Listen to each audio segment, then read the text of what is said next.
Fala turma, Lucas Costa aqui pro terceiro episódio da segunda temporada. Dessa vez eu não errei, Gustavão. Mais uma sentença que vamos analisar, mais informações importantes que a gente extrai do dia a dia aí da sua operação. São os casos que vocês enfrentam aí no dia a dia das suas associações de proteção veicular. Dessa vez um caso bem enigmático, interessante, importante e trazendo já aquelas informações preliminares, Gustavão. Esse é um caso que foi ajuizado em 2022, foi sentenciado no dia 14 de maio de 2024 e por se tratar de um caminhão tem um valor da causa um pouquinho elevado, valor de R$174 mil. E a gente vai tratar aqui de divergências de informações do associado. Para analisar esse caso, junto comigo, mais uma vez eu tenho a alegria de ter comigo o maior especialista do Brasil, Gustavo Rocha, que prometeu que iniciar esse episódio, como estamos gravando aqui em junho de 2024, é mês de São João, aqui em Caruaru, ele iria se apresentar agora dançando. Tem 30 dias que eu escuto São João, na academia, no restaurante, no hotel, no avião. É a cultura popular pernambucana sobressaindo no Brasil inteiro. Ver um mineirinho dançando São João não tem preço que pague. Tô dançando melhor que muita gente. E no final do episódio ele vai comer uma buchadinha de bode aqui. Não. Vai não? Não. Dá certo não? Ah não, buchada eu não comi não, eu comi carne de bode. Deu certo não? É a mesma coisa? Não, né? Não, é diferente. Carne de bode é ruim, gente, buchada nós vamos descobrir. Gustavo, esse caso aqui, cara, divergência de informações.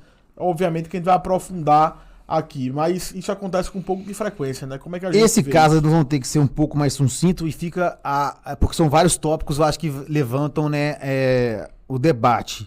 Mas fica o compromisso de no grupo do WhatsApp a gente decorrer bastante sobre isso. Pessoal, fraude. 20%, falei isso na chamada, né, da temporada, 20% de todos os eventos comunicados no Brasil, de acordo com dados da CNSEG, possuem indicativo de fraudes. Isso correspondeu com fraudes detectadas e comprovadas no ano de 2022, não saiu os dados de 2023, correspondeu em 850 milhões de reais.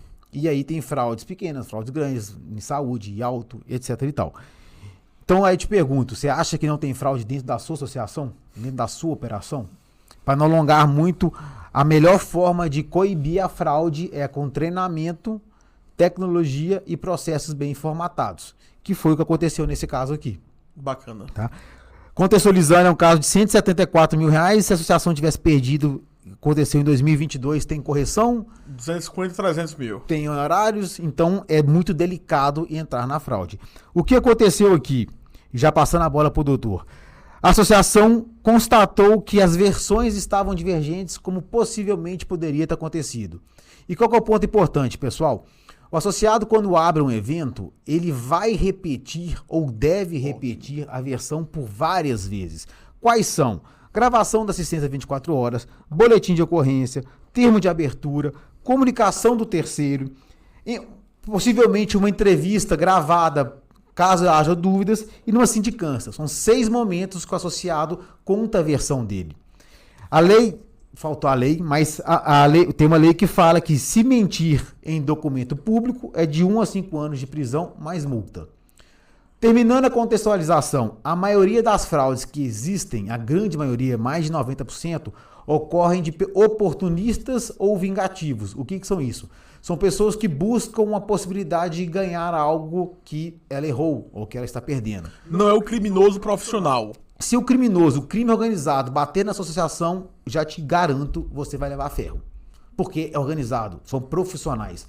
Só que a proporção é muito pequena, num custo muito maior. Voltando para a nossa realidade. Esse associado forjou um furto e roubo, né, com a falsa comunicação de sinistro. E a sindicância, nós vamos falar bastante sobre isso, o doutor vai completar, a sindicância foi possível, através da sindicância, levantar a divergência das informações e levar para o juiz. Juiz, não sei quem está certo, mas, na verdade, alguma coisa está de errado porque está diferente. Isso aí. Esse é o ponto importante. Fiz uma consultoria recentemente, uma associação, onde a supervisão informou... Você vai falar da consultoria, eu não vou deixar passar essa não. Não esquece não, tá? O Gustavo vai falando aqui, a gente acha que é informação que não tem muita relevância. Vê o que Gustavo fala aqui de importante. a sindicância levantou fatos, levantou divergências.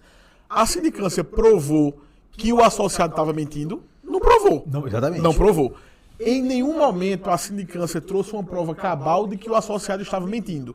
No entanto, ela trouxe evidências de que algumas informações divergiam. É o suficiente.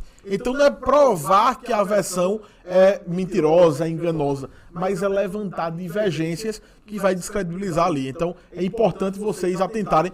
As informações que o Gustavo traz são sempre muito importantes. Ele vai falando várias, a gente não pode deixar passar uma informação dessa. Perfeito corte. Da sua Perfeito, a interrupção vira corte.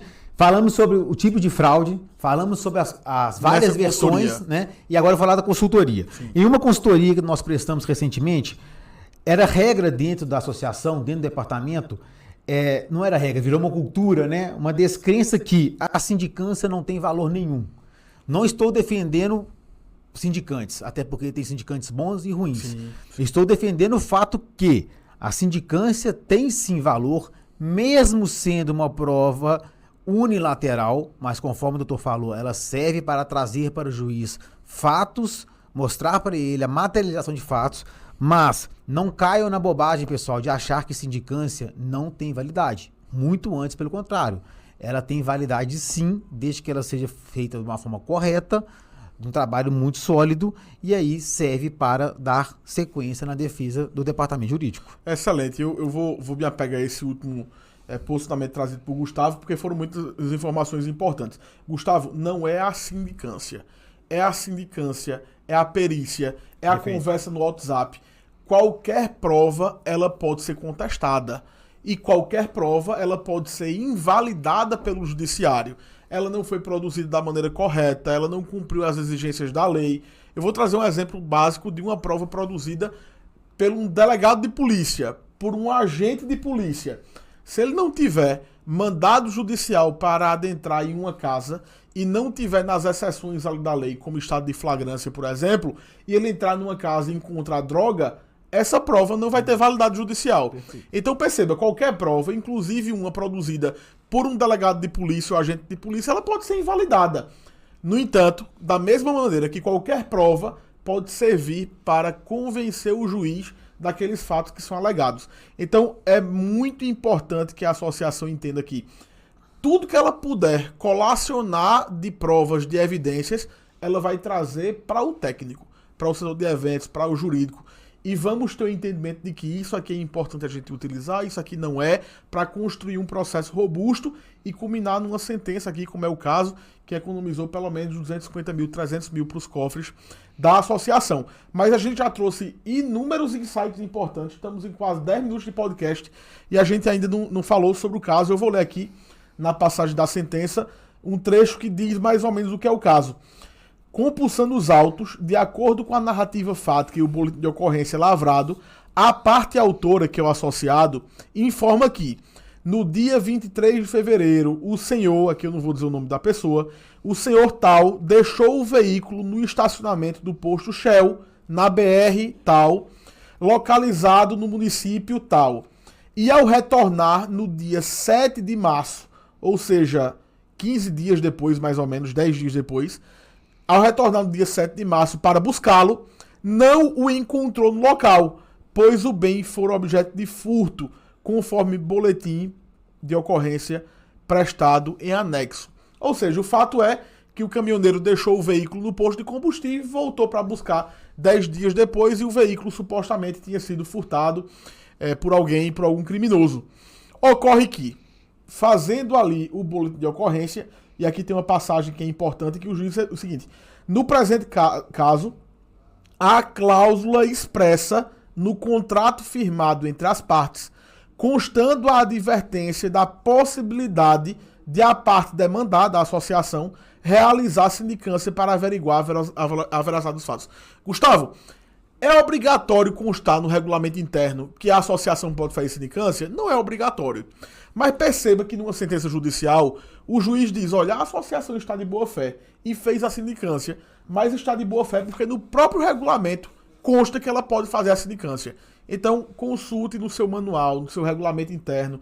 Caso não conste no seu regulamento interno prazo de sindicância, possibilidade, passe a incluir isso porque é visto como boa-fé por parte da associação. Então esses foram os fatos.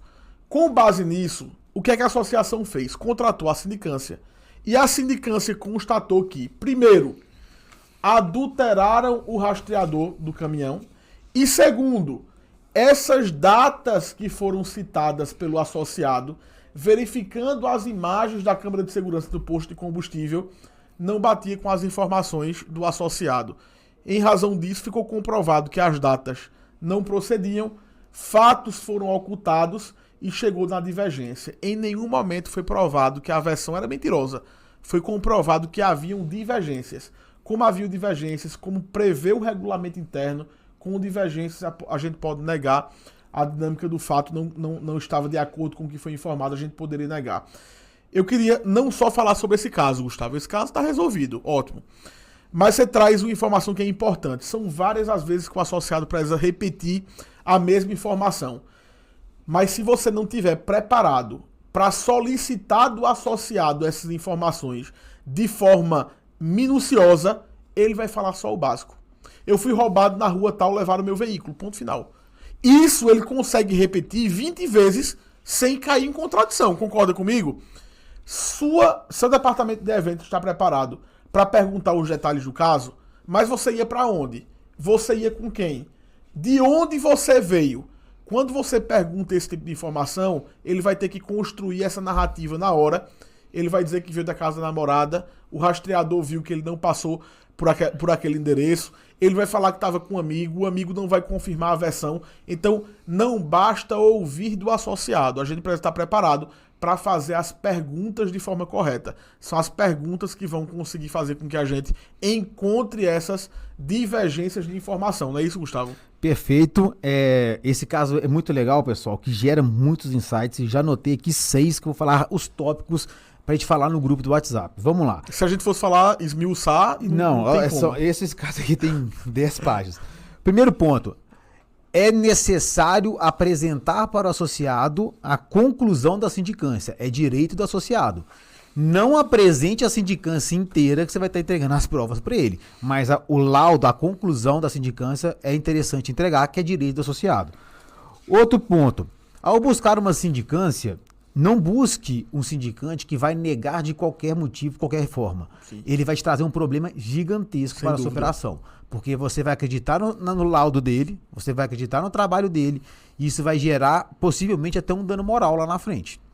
Outro ponto, o doutor falou sobre o regulamento. Existem regulamentos bons e ruins, mas dentro da turma do regulamento bons, existem aqueles regulamentos completos. É necessário falar que é possível, é de direito a associação fazer sindicância? Não é necessário. Mas é bom falar? É. Perfeito. Facilita demais o debate. Perfeito. Rapidamente, fazer uma análise rápida versus uma boa análise, é possível? Então, se você quer uma boa análise, nós citamos lá atrás, não caiam, pessoal, na pilha de que tem que ser rápido. Também não vai levar 10 dias, mas uma análise bem feita demanda tempo, demanda um protocolo a ser seguido. Finalizando, chamou atenção esse associado, né, que mesmo mostrando isso, ele entrou com a ação. Perfeito. Bem interessante isso. E por fim, para o doutor concluir, jamais, pessoal, jamais negue um evento alegando motivo fraude. Não chame o associado terceiro, qualquer pessoa, de fraudador, fraudulento, porque você vai ganhar ação material, mas vai perder um dano moral. Então, use até narrativas bem superficiais, em contradição, com interesse mútuo, desacordo com as regras da associação, porque o mundo não está de acordo com você, mas não chame ele de fraudador. Perfeito. Você vai ter dor de cabeça. Isso é uma incumbência do delegado de polícia. Exatamente. Ele pode. Perfeito. Nem sei se pode também, né? Ele pode apontar um crime cometido ali tranquilamente.